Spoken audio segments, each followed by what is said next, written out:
Yeah, we're certainly expecting to see that heavy rainfall easing today with only more moderate falls on the forecast today. So definitely we seem to have seen the worst of it.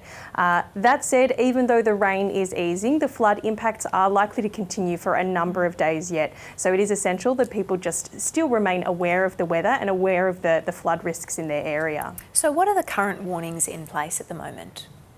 Well, predominantly the flood in the form of flood warnings. We have major flood warnings current for the Condamine and Ballon rivers, the Worrell Creek, the Laidley Creek, the Logan River, a lot of warnings in that Lockyer Valley area, minor to moderate flood warnings covering the other catchments which I haven't mentioned, so significant areas of flooding still ongoing. It is also worth noting that most of these rivers are reaching their peak now or are expected to reach their peak in the next 24 hours. So yeah, I was going to ask about the peak, the peak and you know, some continuing to rise, but how long are you expecting that flooding to then linger?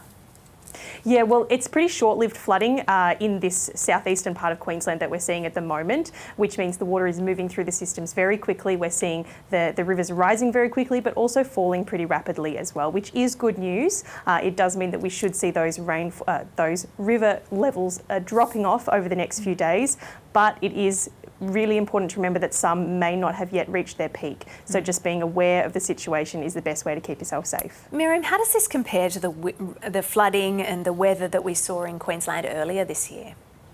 Yeah, it's certainly been a very, very wet year for so far this year for Queensland, particularly in those southeastern and inland, sort of southern inland parts of Queensland, I should say.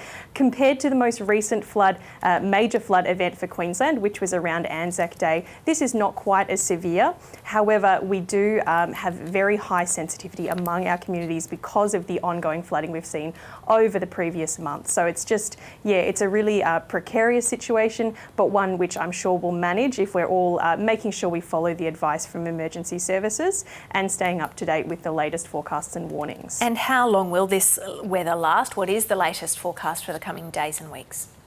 Yeah, well, as I said, we're still looking at some moderate falls possible across the Capricornia coast, Wide Bay, Burnett and southeast coastal areas, and the pushing inland towards the ranges as well, with rainfall totals in the order of 30 to 40 millimetres expected today.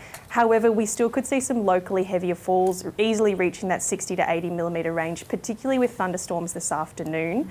But as we go later in the day and later in the weekend, that risk of more moderate to locally heavy falls is going to ease off. So going into tomorrow and into early next week, we're looking at that tending much more to patchier showers with much lower rainfall totals expected.